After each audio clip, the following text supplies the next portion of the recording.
Magandang gabi mga kapuso. Ako po ang inyong Kuya Kim na magbibigay sa inyo ng trivia sa likod ng mga trending na balita. Umari ba na kagabi ang pinakabagong serya ng Kapuso Network, ang My Ilonggo Girl? Pero tila marami ang namalikmata. Bakit dalawang magkaibang Jill and Ward ang kanilang nakita? Kilalanin natin ang ating My Ilonggo Girl at ang kanyang doppelganger. Sa pinakabagong handog ng Kapuso Network at GMA Public Affairs na nag-premiere kagabi, ang My Ilonggo Girl. Nong, kauna ka mo diri! Hindi lang iba kundi magkaibang Jill and Ward ang napanood. Sa serye kasi, hindi lang mahusay na binigyang buhay ng Kapuso actress ang karakter ng masayahing tinderang si Tata, kundi pati ng fierce na social media influencer na si Dennis. Na kanya raw, doppelganger? Kuya Kim, ano nga ba ang doppelganger? Kuya Kim, ano na? Ang doppelganger ay galing sa salitang Aleman na nangangahulugang double goer. Sa German folklore, ito'y tumutukoy sa spirit double o yung eksaktong replika ng isang buhay na tao. Ayon sa paniniwala, nakakatakot na ma-meet o makilala mo ang inyong doppelganger. Isa raw kasi itong masamang pangitain. Pero ngayon, ang term na doppelganger ginagamit na rin para sa isang taong kamukha mo pero hindi mo siya kamag-anak o kadugo. May teorya na kada tao sa mundo meron daw 6 na doppelganger o kamukha. Ang nahanap ko na isa sa doppelganger ko, ang South Korean actor na si Gong Yoo. Agree pa kayo? Pero alam niyo ba, ayon sa isang paper na nilathala sa Cell Reports, ang mga doppelganger ay hindi lang daw pareho ng muka. Posible rin daw na meron silang parehong genes at lifestyle traits. Noong pinag-aralan kasi ng mga researcher ang DNA ng mga human double, lumabas na 9 mula sa 16 na pares ay nagsishare ng common genetic variation na kung tawagin single nucleotide polymorphisms. Kaya ang mga human double na ito para daw mga virtual twins.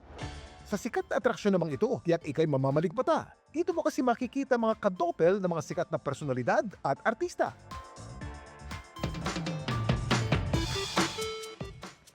Ang Madame Tussauds sa isang wax museum na naglalaman ng mga wax ng kanilang personalidad mula sa iba't ibang larangan.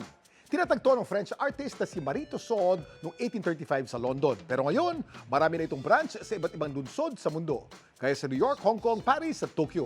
Sa ngayon, 5 Pinoy na ang may wax figures sa naturang museo. Ang Miss Universe title holders na sina Pia Wurtzbach at Catriona Gray, boxing champ Manny Pacquiao, ang multimedia superstar at ang aking inaanak na si Ann Curtis, at ang Broadway legend na si Lea Salonga. Para malaman ng trivia sa likod ng viral na balita, i-post o i-comment lang, #Kuya Kim, ano na? Laging tandaan, kimportante ang may alam. Ako po si Kuya Kim at sagot ko kayo, 24 oras.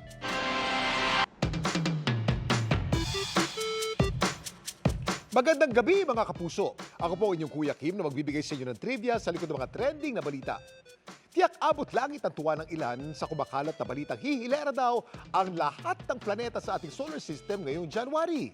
Pero bago pa kayo ma-excite dyan, alamin muna natin ito ba'y totoo o fake news?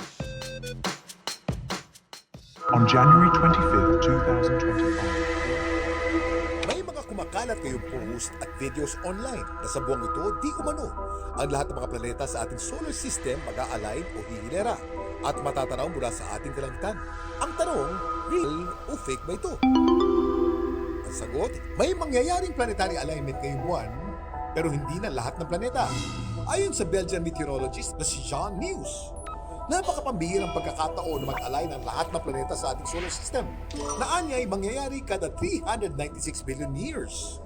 Mas matagal pa yan kaysa sa tanda ng ating araw na nasa mahigit 4 billion years ang edad.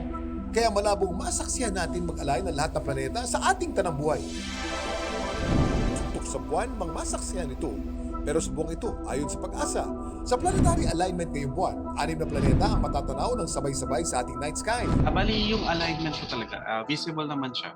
Pero iba po kasi yung idea nila ng alignment. Ang alignment po na nangyayari po ngayon is yung sa sky. From our perspective, mukha siyang straight line.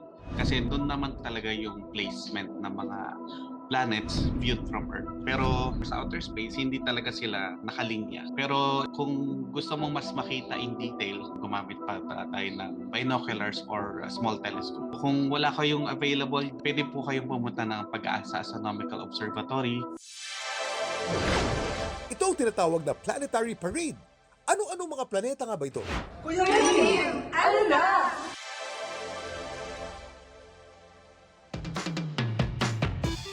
Sa mangyayaring planetary parade sa buwang ito, ang mga planetang Mars, Venus, Jupiter at Saturn ay makikita ng ating mga mata kahit walang anumang equipment o device na gamit. Para maispata natin ang Neptune at Uranus, kinakailangan natin ng high-powered viewing device gaya ng telescope. Ang planetary parade mangyayari raw kada taon, pero ang pag-align ng 6 o 7 planeta, gaya sa masasaksiyan natin ngayong buwan, ay may tuturing na mas pambihira. Kaya sulitin na natin ito. Samantala, para malaman ng trivia sa likod ng viral na balita, i-post o i-comment lang, #Kuya Kim, ano na? Laging tandaan, kimportante ang may alam.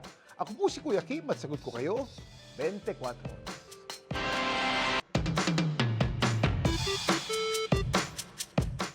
Magandang gabi mga kapuso. Ako po ang inyong Kuya Kim na magbibigay sa inyo ng trivia sa likod ng mga trending na balita. May nagulat sa pagsulpot ng tila isang dagat sa Coronadal City sa South Cotabato na na-videoan pa. Namalikmata lang ba siya o totoo ito? To see is to believe.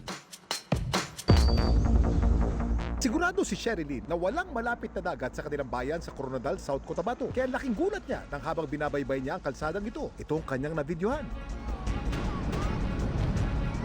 May pinsan po ako na nagsabi na, "Oy, dagat, dagat." Tila may biglang sumulpot daw kasing dagat sa kanilang bayan. Parang dagat talaga siya tingnan. Sa dagat makikita mo talaga na may bundok. Then yung color po ng ocean, which is same po talaga siya. Pero habang sila'y papalapit na papalapit, dito na raw niya napagtanto na siya'y minamalikmata lang pala. Ang inakala niya kasing dagat sa malayo, isa lamang palang pader ng mall. Sobrang nakaka-amaze po kasi parang dagat talaga siya tingnan.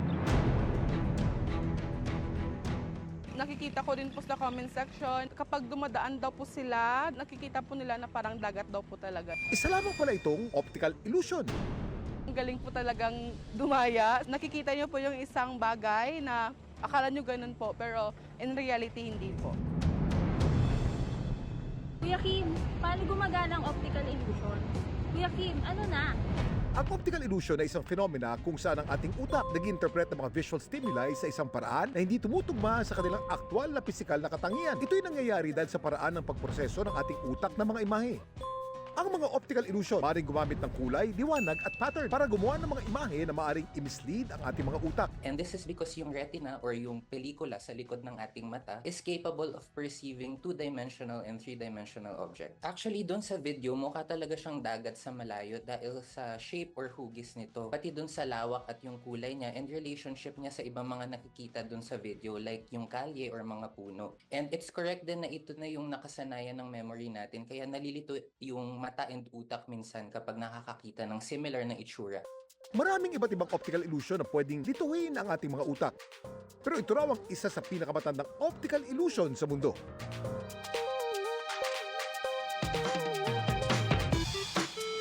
Ang isa sa tinuturing na pinakamatandang optical illusion sa mundo ay matatagpuan dito sa Aira Batesvara Temple sa Tamil Nadu sa India.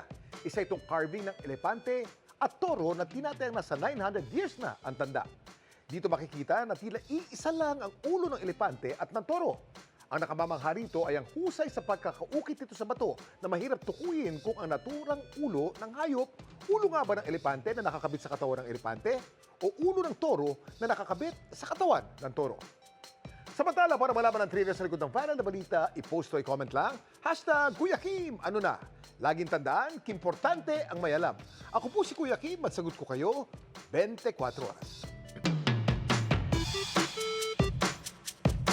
Magandang gabi mga kapuso. Ako po ang inyong Kuya Kim na magbibigay sa inyo ng trivia sa likod ng mga trending na balita. Mula sa kapitbahay natin sa Singapore, 10 ibon na endemic o tanging sa Pilipinas lamang makikita ang tinurnover kamakailan sa isang foundation sa Bacolod City. Anong mga ibon nito at bakit sila galing ng Singapore? Kahit sino magdurugo ang puso para sa mga ibong ito. Ang mga Gallic Columba Cayi o Negros Bleeding Heart Pigeon kasi, na endemic o tanging sa isla lamang ng Negros at panay makikita. Critical endangered o malapit ng maubos. We've been looking into populations sa wild but we can't see them anymore. Sa Panay, we have a few individuals na tinatrack. Kaya sa pag-asang maisalba pa ang kumakaunting bilang ng mga Negros Bleeding Heart Pigeon, Taong 2021, 3 breeding pairs nito ang pinagkatiwala sa Creative Breeding Program ng Singapore-based na Manday Wildlife Group. At kahapon lang, tinurn over ng MWG ang 10 Negros Breeding Heart Pigeon sa Talarak Foundation Negros Forest Park sa Bacolod City. This conservation breeding program is very important because konti na nga lang sila sa wild. Yung concept ng pagpapadala sa Singapore was very important because you want to put more eggs in different baskets. Pero alam niyo ba kung bakit Negros Breeding Heart Pigeon ang tawag sa ibong ito?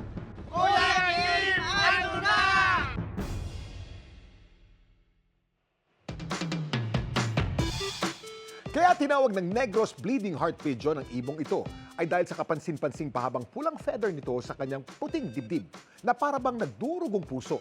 Ang Negros Bleeding Heart Pigeon kabilang sa tinaguriang Western Visayas Big Five o yung mga species na endemic sa Western Visayas Faunal Region.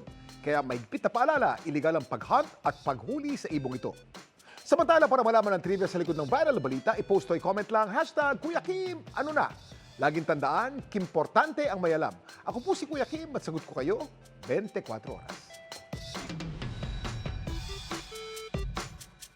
Ngayong weekend, ipinagdiriwang sa Cebu City ang Sinulog Festival. Saan kaya nakasimula ang malalim na debosyon ng mga Pilipino sa Batang Jesus?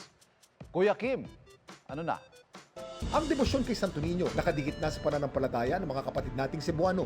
Pero alam niyo ba kung paano nagsimula ang malalim na debosyon sa Batang Jesus?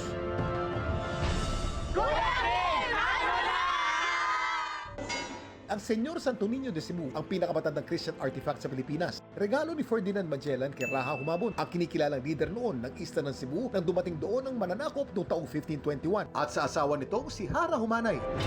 Ayon sa kwento, nung dumaong sa Sugbu o Cebu si Miguel Lopez de Legazpi noong 1565, pinasunog daw nito ang buong pamayanan upang palayasin ang mga nakatira dito. Dito natagpuan nila ang imahe ng Batang Jesus sa isa sa mga nasunog na bahay. Nakabalot ito sa tela at nakasilid sa isang kahong gawang kahoy at hindi raw ito nasunog. Bagay na tinuturing nilang milagro. Mula rito musbong ang debosyon ng mga Cebuano sa Batang Jesus. Kalaunay kumalat sa iba't ibang bahagi ng bansa. Para sa mga maraming Cebuano, ang Santo Niño ay hindi lamang isang imahen, kundi isang buhay na presensya ng Diyos na nagbibigay ng proteksyon, nagbibigay ng biyaya at gumagawa rin ng mga himala. Sa mga kapuso nating Cebuano, Happy Sinulog Festival. Ito po si Kuya Kim at sagot ko kayo 24 oras.